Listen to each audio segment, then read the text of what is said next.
നമസ്കാരം, ഞാൻ doctor Shikku, Chowka sacred hands health care clinical ഫിസിഷ്യനാണ്.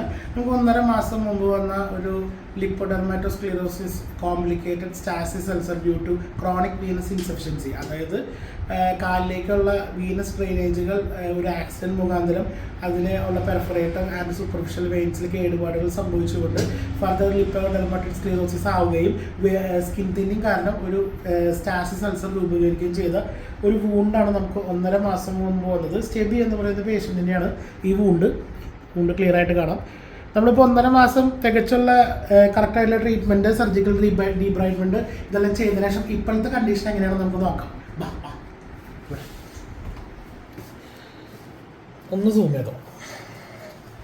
ഇത് കംപ്ലീറ്റ് ഏകദേശം ഒരു 95% ഹീലായിട്ടുണ്ട്. ഇനി ചെറിയൊരു സ്കാബ് മാത്രമേ ഇവിടെ ഉള്ളൂ. അപ്പോൾ നമുക്കിനി കുറച്ചും കൂടി അത് ഹീലാവാനുള്ളൂ. പിന്നെ മുമ്പത്തെ പിക്ചർ അതിൻ്റെ കൂടെ തന്നെ ഞാൻ വെച്ച് തരാം. അപ്പോൾ നമുക്കത് ഇത് ചെയ്യാൻ പറ്റും. ഇങ്ങനെയായിരുന്നു മുമ്പത്തെ അവസ്ഥ. ഇതായിരുന്നു, ഇപ്പോഴത്തെ അവസ്ഥ ഇതാണ്.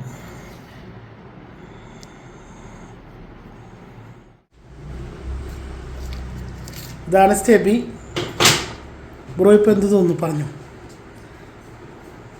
എൻ്റെ കാല് നിങ്ങൾ കണ്ടല്ലോ, 1.5 മാസം മുമ്പ് ഉള്ള കാലും പിന്നെ അതിന് ശേഷമുള്ള ട്രീറ്റ്മെൻറ്റിന് ശേഷം ഉള്ള കാലും നിങ്ങൾ കണ്ടു.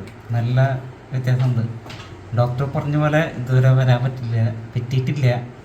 കൃത്യമായിട്ട് വന്നിരുന്നെങ്കിൽ അതിലും ബെറ്ററായിട്ട് വേഗം മാറിയായെന്നാണ് ഞാൻ പറയുന്നത്. അത്രയ്ക്ക് മാറ്റം ഉണ്ട്, കാലം വ്യത്യാസം.